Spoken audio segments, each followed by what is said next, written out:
Баршаңызға сәлем, менің каналыма қош келдіңіздер. Менің есімім Гүлназ. Бүгінгі сабағымызда сіздермен осындай кроше шапканы тоқитын боламыз. Шапкамыз тоқу үшін біздерге жіп, крючок қайшы, сантиметрлік лента, маркер, осындай фурнитуралар және фурнитураны шапкамызға бекіту үшін осындай біріктіретін колечко қажет болады.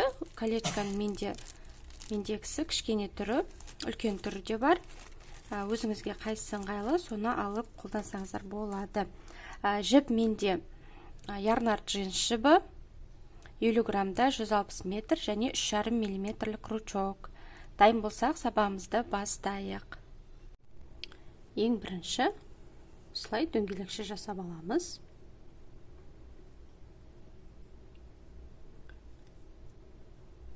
Жібімізді өткізіп аламыз да бекітіп аламыз дөңгелекшемізді. Осылай. Енді 5 воздушный петля тоқимыз. 1, 2, 3, 4, 5 воздушный петля. Енді дөңгелекшенің ортасына крючогымызды өткіземіз. Жібімізді іліп шығарамыз. Крючокта бізде 2 петля бар. Жіпті крючокқа қайтадан ілеміз да осы 2 петлядан өткіземіз. Столбик без накида. Бізде 5 воздушныйдан тұратын бір арка пайда болды, Енді тағы да осындай арка жасаймыз. 5 воздушный петля тереміз. 2, 3, 4, 5 воздушный петля. Крючогымызды дөңгелекшенің ортасына өткіземіз да жібімізді іліп шығарамыз. Жіпті крючокқа қайтадан ілеміз да крючоктағы 2 петлядан өткіземіз. Біздің екінші аркамыз. Тағы да 3 воздушный петля тереміз. Кешіріңіздер, 5 воздушный петля тереміз. 2, 3, 4, 5 воздушный петля. Дөңгелекшенің ортасына крючогымызды өткізіп, жібімізді іліп шығарамыз. Крючогымызда бізде 2 петля бар. Қайтадан крючогымызға жібімізді іліп аламыз да, крючоктағы 2 петлядан өткіземіз. Яғни бізде столбик без накида тоқылды. Міне біздің үшінші аркамыз. Тағы да 5 воздушный петля тереміз. 3, 4, 5 воздушный петля. Дөңгелекшеміздің ортасына крючогымызды өткізіп, жібімізді іліп шығарамыз. Крючокта 2 петля, жіпті крючокқа қайта іліп, крючоктағы 2 петлядан өткіземіз. Біздің төртінші аркамыз. Тағы да 5 воздушный петля тереміз. 3, 4, 5 воздушный петля. Крючогымызды дөңгелекшенің ортасына өткізіп, жібімізді іліп шығарамыз. Крючокта бізде 2 петля, жіпті крючокқа қайта іліп, крючоктағы 2 петлядан өткіземіз. Біздің 5-ші аркамыз. 1, 2, 3, 4, 5. 5 арка, 5 воздушный петлядан тұратын 5 арка бізде. Мұна қысқа жібімізді кішкене тартамыз осылай. Тартамызда 2 воздушный петля тереміз. 1 және 2 воздушный петля, жіпті крючокқа ілеміз. Дөңгелекшенің ортасына өткіземіз. Жібімізді крючокқа іліп шығарамыз. Крючокқа жібімізді қайта ілеміз да крючоктағы алғашқы 2 петлядан өткіземіз. Крючогымызда бізде 2 петля қалды. Крючокқа қайтадан жібімізді іліп, крючоктағы соңғы 2 петлядан өткіземіз.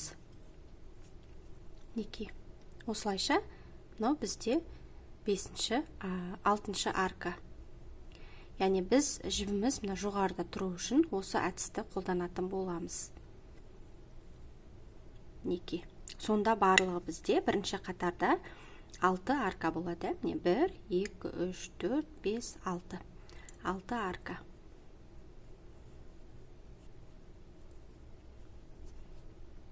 Енді екінші қатарды тоқимыз.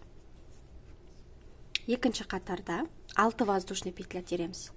1, 2, 3, 4, 5, 6. 6 воздушный петля. Енді алдыңғы қатардағы аркаға крючогымызды арканың ортасына өткіземіз. Прям ортасына өткізіп, жібімізді іліп шығарамыз. Жіпті қайтадан крючокқа іліп, крючоктағы 2 петлядан өткіземіз. Біздегі екінші қатардағы бірінші аркамыз.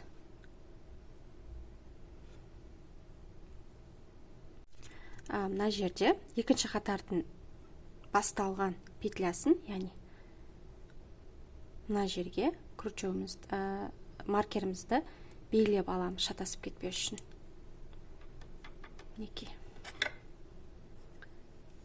Бірінші аркамыз аяқталды. Енді екінші арканы тоқимыз. Яғни екінші қатарда бізде аркамыздың әрбір аркадағы воздушный петля саны 6 болады. 3, 4, 5, 6. 6 воздушный петля. Келесі аркамызға столбик без накида тоқимыз. 6 воздушный петля. 2, 3, 4, 5, 6. Келесі аркамызға столбик без накида. Тағы да арка тоқимыз. 3, 4, 5, 6. Келесі аркамызға столбик без накида тоқимыз. 1, 2, 3, 4, 5, 6. 6 воздушный петля. Келесі аркамызға столбик без накида тоқимыз. Енді соңғы арканы 5 арка тоқыдық. 1, 2, 3, 4, 5. 5 арка тоқыдық 6 воздушный петлямен. Енді соңғы арканы біздер бірінші 3 воздушный петля тереміз. 3 воздушный петля тереміз. Жіпті крючокқа іліп аламыз. Маркерімізді ала тұрамыз осылай. Маркерімізді ала тұрамыз да. Маркер белгіленген петляға, мына петляға крючогымызды өткіземіз да, жіпті іліп шығарамыз. Крючокта бізде 2 петля, жіпті крючокқа ілеміз, 2 петлядан өткіземіз. Жіпті қайтадан крючокқа ілеміз да, соңғы 2 петлядан өткіземіз. Яғни столбик с накидом тоқимыз, сонда бізде осы әдіс 3 воздушный петля, столбик с накидом әдісі бір арканы алмастырады. Біздің жібіміз әрбір қатарда мынау жоғарыда тұру керек. Арка тоқу үшін осылай тоқимыз соңғы аркамызды біз. Және осы аркаға, осы петляға маркерімізді белгілеп қоямыз. Яғни қатардың басы осы жерден басталады деген сөз. Енді қайтадан 6 воздушный петля тоқимыз. 4, 5, 6. Енді бізде екінші қатар аяқталды. Үшінші қатарда біздер прибавка жасайтын боламыз.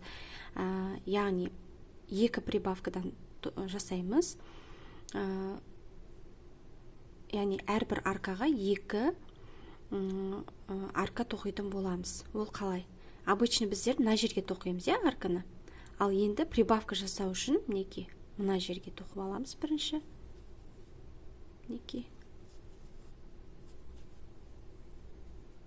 Онан кейін аркаға тоқимыз. Яғни бірінші прибавкамыз біздің. Әрбір аркада сонда 2 аркадан болады. 3, 4, 5, 6. 6 воздушный петля. Аркаға столбик без накида тоқимыз. бір аркада сонда 2 арка тоқылды, яғни прибавка жасалды. Енді тағы 6 воздушный петля тоқимыз. 3, 4, 5, 6. 6 воздушный петля. Енді мына жерге тоқимыз. Келесі аркаға прибавка жасаймыз. Столбик без накида. Тағы да 6 воздушный петля, кешіріңіздер. 5, 6. Енді арканың өзіне тоқимыз. Екінші прибавкамыз кетті біздің.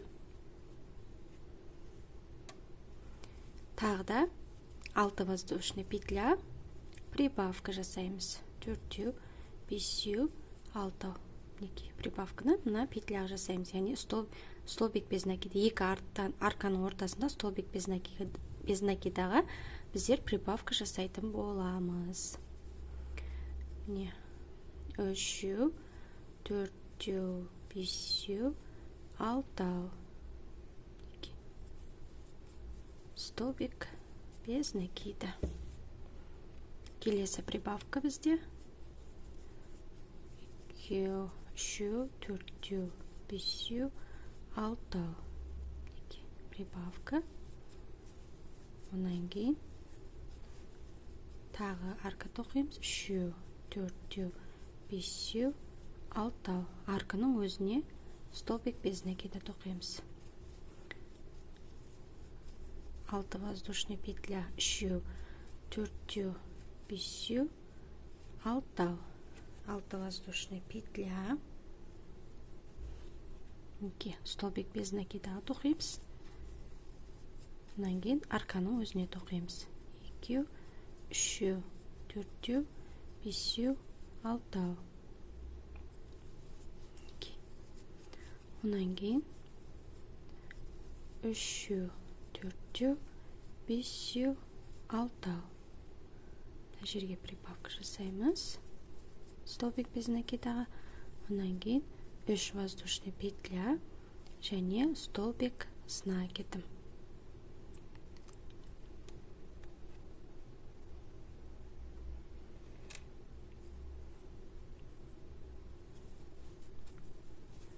Біздің үшінші қатарымыз аяқталды. Осы петляға маркерімізді белгілеп аламыз. Енді санап шығыңыздар. Біздің санымыз, арка санымыз 12 болу керек. 1, 2, 3, 4, 5, 6, 7, 8, 9, 10, 11, 12. 12 арка пайда болды бізде. Енді төртінші қатарда біздер прибавка жасамаймыз. 12 арка тоқып шығатын боламыз. Бірінші 3, 4, 5, 6 воздушный петля тоқимыз да аркаға. Енді әрбір аркаға тоқи береміз столбик без накидан. 1, 2, 3, 4, 5, 6. 6 воздушный петля. Жерде столбик без накида. 2, 3, 4, 5, 6. 6 воздушный петля аркаға столбик без накида. Тағы да осылайша етіп қатардың соңына дейін тоқып аламыз. Барлығы қатардың соңында бізде 12 арка болу керек. 4, 5, 6. Столбик без накида. 1, 2, 3, 4, 5, 6. Столбик без накида. 1, 2, 3, 4, 5, 6. Столбик без накида. 2, 3, 4, 5, 6. столбик без накида. Бұл бізде 7-ші аркамыз тоқып жатқан. 1, 2, 3, 4, 5, 6. Столбик без накида. 8-ші аркамыз тоқылды. 2, 3, 4, 5, 6. 9-ші аркамыз тоқылды. 1, 2, 3, 4, 5, 6. 10-ші аркамыз тоқылды. 1, 2, 3, 4, 5, 6. 11-ші аркамыз тоқылды. Енді 12-ші арканы біздер 3 воздушный петля тоқимыз. Онан кейін мына маркер белгіленген петляға столбик с накидом тоқимыз.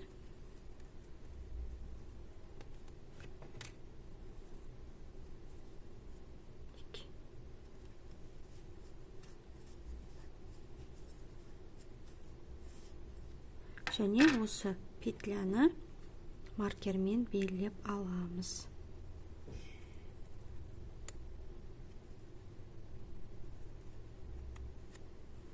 12 арка тоқылды. Бұл бізде 1-ші, 2-ші, 3-ші, 4-ші қатарымыз аяқталды. Енді 5-ші қатарда біздер әрбір 2-ші петляға прибавка жасайтын боламыз. Яғни 12-ге плюс тағы 6 прибавка қосылады. Сонымен бізде барлығы қатарда 18 арка болу керек. 2, 3, 4, 5, 6. 2. Бірінші аркаға емес, екінші аркаға жасаймыз. 2. Бірінші арканың өзіне столбик без накида тоқимыз. 1, 2, 3, 4, 5, 6. 2. Столбик без накидаға прибавка жасалады. 1, 2, 3, 4, 5, 6. Столбик без накида тоқимыз мына жерге. 1, 2, 3, 4, 5, 6. Мына столбик без накиданы қалдырамыз да, столбик без накиданы мына арканың өзіне жасаймыз. 1, 2, 3, 4, 5, 6. 2. Мына аркаға столбик без накидаға прибавка жасаймыз. 1, 2, 3, 4, 5, 6. Арканың өзіне столбик без накида тоқимыз. 1, 2, 3, 4, 5, 6. 6 столбик без накида. 2. Мына столбик без накиданы қалдырамыз. Арканың өзіне тоқимыз. Столбик без накиданы. 1, 2, 3, 4, 5, 6. Мына столбик без накидаға прибавка жасаймыз. 1, 2, 3, 4, 5, 6. Арканың өзіне тоқимыз. 1, 2, 3, 4, 5, 6. 6 воздушный петля. Мына столбик без накиданы қалдырамыз да, арканың өзіне тоқимыз столбик без накиданы.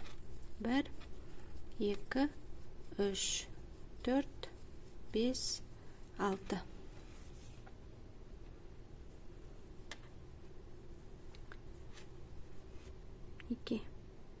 Мына жерге мына столбик без накидаға прибавка жасаймыз. Тағы да 6 воздушный петля тереміз. 3, 4, 5, 6.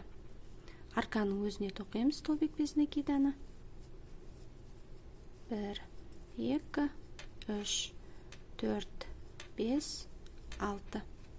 Мына столбик без накиданы қалдырамыз да арканың өзіне столбик без накида тоқимыз. 1, 2, 3, 4, 5, 6. Мына столбик без накидаға прибавка жасаймыз. 6 воздушный петля тереміз. 3, 4, 5, 6. Арканың өзіне столбик без накида тоқимыз. 1, 2, 3, 4, 5, 6. Столбик без накиданы қалдырамыз да арканың өзіне столбик без накида тоқимыз. 1, 2, 3, 4, 5, 6. Мына столбик без накидаға прибавка жасаймыз. Енді соңғы бізде арка. Соңғы арка бізде 3 воздушный петля тоқылады, онан кейін столбик с накидом тоқылады. Яғни маркер белгілеген петляға столбик с накидом тоқимыз. Сонымен біздің қатарымыз аяқталды. Қатардың соңында бізде 18 арка болу керек. Санап шығайық. Аркадан бастап санаймыз. Біздің қатардың басы осы аркадан басталды. 1, 2, 3, 4, 5, 6, 7, 8, 9, 10, 11, 12, 13, 14, 15, 16, 17, 18. Барлығы бізде 18 арка болады.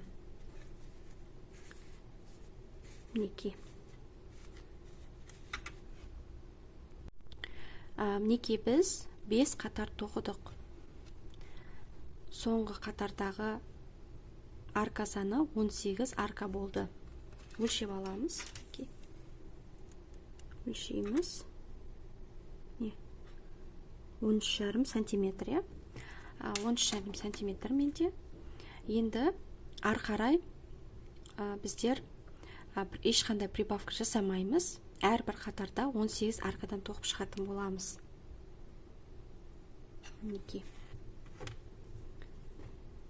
Бір қатарды бірге тоқиық. 1, 2, 3, 4, 5, 6. 6 воздушный петля, столбик без накида, арканың өзіне. 6 воздушный петля, 3, 4, 5, 6. Арканың өзіне столбик без накида. 6 воздушный петля, 3, 4, 5, 6. 6 воздушный петля, арканың өзіне столбик без накида. 2, 3, 4, 5, 6. Столбик без накида. Столбик без накиданы біздер арканың мына жерге тоқимыз, арканың ішіне тоқимыз. 2, 3, 4, 5, 6. Аркаға столбик без накида. 1, 2, 3, 4, 5, 6. Арканың өзіне столбик без накида. 1, 2, 3, 4, 5, 6. Столбик без накида. 1, 2, 3, 4, 5, 6. Аркаға столбик без накида. 1, 2, 3, 4, 5, 6. Арканың өзіне столбик без накида. 3, 4, 5, 6, аркаға столбик без накида. 3, 4, 5, 6, аркаға столбик без накида. 1, 2, 3, 4, 5, 6, аркаға столбик без накида. 1, 2, 3, 4, 5, 6, аркаға столбик без накида. 3, 4, 5, 6, аркаға столбик без накида. 2, 3, 4, 5, 6, аркаға столбик без накида. 1, 2, 3, 4, 5, 6, аркаға столбик без накида. 1, 2, 3, 4, 5, 6, аркаға столбик без накида. Соңғы арка бізде, ол бізде 3 воздушный петля және маркер белгілеген петляға столбик с накидом тоқылады.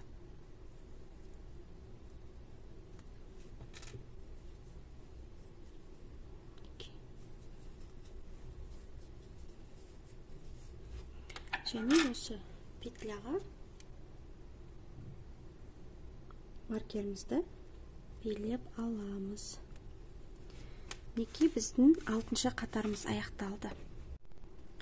Мінекей 6-шы қатардан кейін мендегі тоқылған мінекей 16 сантиметр болды менде. Және менің аркаларым, арка онда бос тұр әлде. Мен уже прибавка жасамаймын, тура осылай етіп арқарай тоқи беремін. Сол кезде менде үлкен размерге шапкамыз шығады. Ал егерде сіздерде аркаңыз тартыңқы болса, уже тартылып бастаса, осылай тартыңқы болып бастаса, сіздер арқарай тағы прибавка жасайсыздар. 6 воздушный петля, тағда 6 прибавка немесе 3 прибавка жасайсыздар.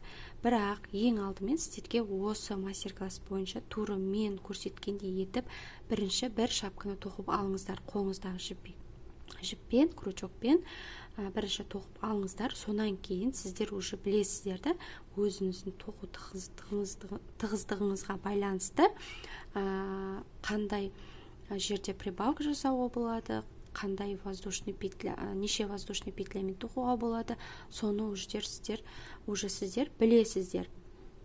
Менде мысалға осы бойынша, осы 6 воздушный петлямен тоқылған кезде, 18 аркамен тоққан кезде, 3,5 мм ярнард джинспен тоққан кезде менде үлкен размерге тоқылады. Яғни үлкен размерге шапка шығады, менде кроша шапка.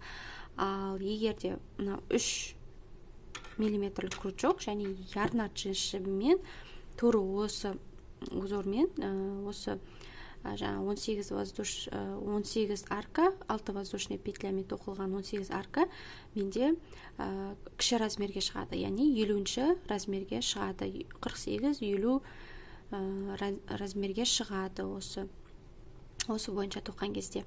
Сіздерге кеңесім, бірінші осы мастер-класс бойынша тоқып алыңыздар, содан кейін уже сіздер ориентир аласыздар. Егерде қай жерде прибавка жасаймын, қалай жасаймын деп сұрайтын болсаңыздар, біздер бірінші қатарда туры осылай бастаймыз, яғни 5 воздушный петлямен 6 аркадан бастаймыз да, уже екінші қатардан бастап сіздер өзгерте берсеңіздер болады. Яғни екінші қатарда да 5 воздушный петлямен, уже ары қарай да 5 воздушный петлямен тоқып кетсеңіздер де болады. Немесе екінші қатарда 6 арка тоқып, мен сияқты 6 арка тоқып, уже үшінші қатарда прибавканы әрбір петляға емес, үшінші қатарда мен әрбір петляға прибавка жасалып 12 арка тоқыдық, олай емес, 12 арка емес, плюс тағы да 2 арка қосып тоқсаңыздар болады, немесе тура осылай етіп тоқып 5-ші қатардағы арканы өзгертсеңіздер болады, прибавканы. Сіздер бұл жерде прибавканы да өзгерте аласыздар, воздушный петляны да өзгерте аласыздар. Оны сіздер бірінші осы кроше шапканы осы менің видео сабағым бойынша тоқып алғаннан кейін барып өздеріңіздің тоқу тығыздығыңызға, өзіңіздің жаңағы ориентир аласыздар уже, қай жерде қалай тоқуға болатынын.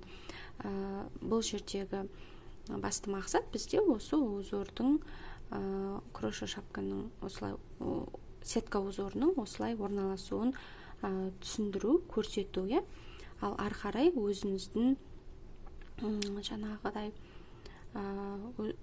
өзіңіз өзгерте бересіздер воздушный петляны. Жоқ, маған ондай қатты ашық болған қаламайым десеңіздер, 5 воздушный петлямен тоқи берсеңіздер болады бүткіл шапка. Немесе жоқ, мендегі мына жердегі узорымыздағы аркамыздың кішкене үлкенірек болған қалайым десеңіздер, мына жердегі 6 воздушный петлямен, одан да көп воздушный петлямен тоқсаңыздар да болады.